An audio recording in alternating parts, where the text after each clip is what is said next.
नमस्कार दोस्तों, मैं हूं ऋतिक बोथरा और आप देख रहे हैं हमारा अपना चैनल गरिमा बोथरा। दोस्तों, इस वीडियो में हम बात करने वाले हैं विश्वविद्यालय परीक्षाओं को लेकर के जो बड़ी अपडेट आ रही है उसके बारे में पूरी जानकारी आपको इस वीडियो में देने वाला हूं। लेकिन आगे बढ़ने से पहले यदि आपने अभी तक हमारे अपने चैनल गरिमा बोथरा को सब्सक्राइब नहीं किया है तो सब्सक्राइब कर लीजिए, बेल आइकन बटन को प्रेस कर दीजिए जिससे सभी प्रकार के नोटिफिकेशन आपको सबसे पहले मिल सके और आपके पास पहुँचे सही व सटीक न्यूज़। ये आप देख सकते हैं। सबसे पहले मैं आपको दिखा देता हूं दैनिक भास्कर के जयपुर संस्करण में दोस्तों ये न्यूज़ प्रकाशित हुई है 16 जून 2021 यानी आज का। दोस्तों मैं आपको वो न्यूज़ दिखा रहा हूं।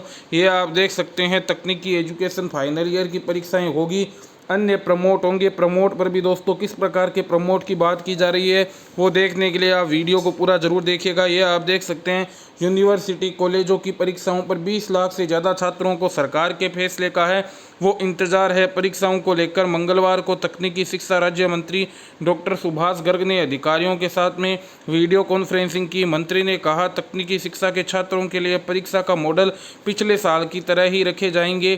प्रस्ताव सीएम के पास भेजा जाएगा। यानी उन्होंने ये साफ किया है कि जिस प्रकार पिछले बार परीक्षाएं हुई थी, जितने प्रतिशत का आपका सिलेबस आया था, कोर्स आया था, उतना ही आपका है वो इस वर्ष भी आएगा। और उन्होंने ये भी कहा है कि पिछले वर्ष की तरह ही है वो आपके परीक्षाओं का मॉडल रखा जाएगा। इसका मतलब जिन विद्यार्थियों की पिछले बार ऑफलाइन परीक्षाओं का आयोजन किया गया था, इस बार भी उन विद्यार्थियों के लिए है वो ऑफलाइन परीक्षाओं का ही है वो आयोजन किया जाएगा। प्रस्ताव सीएम के पास भेजा जाएगा और अंतिम निर्णय वही करेंगे। उन्होंने कहा कि इंजीनियरिंग तथा पॉलिटेक्निक शिक्षा के फाइनल ईयर की जो परीक्षा है वो जुलाई के अंतिम सप्ताह या अगस्त के प्रथम सप्ताह में है वो आयोजित हो सकती है।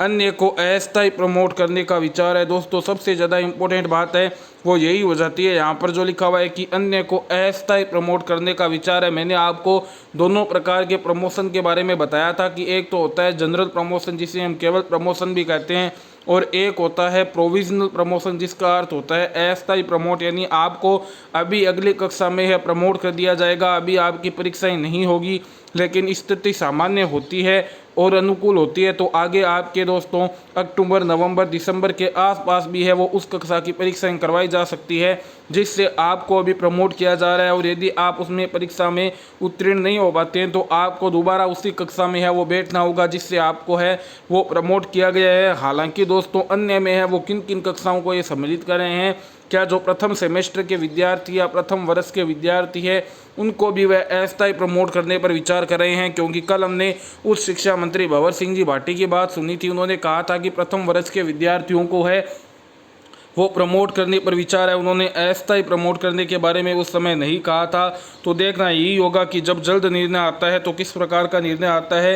विषय में डॉक्टर गर्ग ने आरटीयू बीटीयू को 7 दिन में बीओएम यानी बोर्ड ऑफ मैनेजमेंट की बैठक आयोजित कर सोसाइटी मोड पर चल रहे कॉलेजों को संगठक कॉलेज बनाए जाने की सहमति भेजने के भी निर्देश दिए हैं। सरकार ने बजट में है वो इसकी घोषणा की थी। जो मेन इंपॉर्टेंट बात है दोस्तों वही हो जाती है कि जो इंजीनियरिंग और पॉलिटेक्निक के स्टूडेंट है उनके बारे में जो डॉक्टर सुभाष गर्ग जी है उन्होंने यही बात कही है कि जो फाइनल ईयर के विद्यार्थी है उनकी परीक्षाएं जुलाई के अंतिम सप्ताह अथवा अगस्त के प्रथम सप्ताह में आयोजित की जाएगी।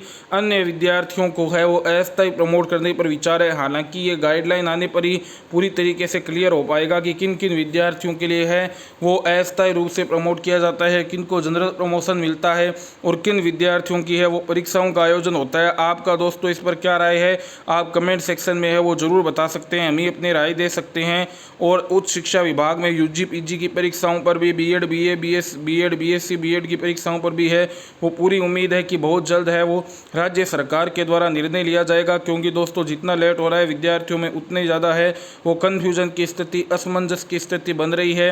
विद्यार्थियों को अब क्लियर ये पता तो कम से कम होना चाहिए कि किन विद्यार्थियों की परीक्षाओं का आयोजन होगा, किन विद्यार्थियों को प्रमोट किया जाएगा, ताकि वो अपनी तैयारी है वो उसी अनुरूप कर सके। जो फाइनल ईयर के विद्यार्थी है उन्हें भी आगे कॉम्पिटिटिव एग्जाम की तैयारी करनी है। बीएड का दोस्तों उनका पीटीटी का एग्जाम है तो इस बात का भी सरकार को है वो ध्यान रखना चाहिए।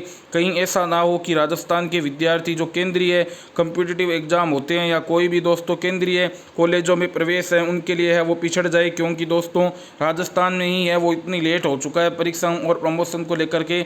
बाकी हर राज्य में ये स्थिति क्लियर कर दी गई है कि किन कक्षा के विद्यार्थियों की परीक्षाओं का आयोजन किया जाएगा और किन कक्षा के विद्यार्थियों को है वो प्रमोट किया जाएगा। लेकिन हमारे राजस्थान में अभी तक ये क्लियर ही नहीं हो पाया है, विद्यार्थियों को ये पता ही नहीं है कि हमारी परीक्षाएं होगी या नहीं। इसलिए मैं बार बार निवेदन कर रहा हूँ राज्य सरकार से और उच्च शिक्षा मंत्री जी से कि आप जल्द से जल्द इस पर निर्णय लीजिए। आप भी दोस्तों कमेंट करके बताइए कि यदि निर्णय नहीं आता है 1-2 दिन में, तो 18 तारीख को हम जो ट्विटर अभियान की बात कर रहे थे वो हैशटैग, किस हैशटैग का प्रयोग करते हुए हमें ट्विटर अभियान चलाना चाहिए। क्योंकि राज्य सरकार साथ में एक बात यह भी कह रही है कि यूजीसी की गाइडलाइंस है वो अभी तक नहीं आई है, हम यूजीसी की गाइडलाइंस का वेट कर रहे हैं, इसलिए हम हैं वो अपनी जो गाइडलाइन है वो जारी नहीं कर रहे हैं। तो क्या हम यूजीसी के खिलाफ या यूजीसी को अवेयर करने के लिए कि वो अपनी गाइडलाइन जारी करे उसको लेकर के ट्विटर कैंपेन चलाएं, अथवा राज्य सरकार के लिए ट्विटर कैंपेन चलाएं कि राज्य सरकार अपनी गाइडलाइन जारी करे, छात्र हितों में निर्णय लें।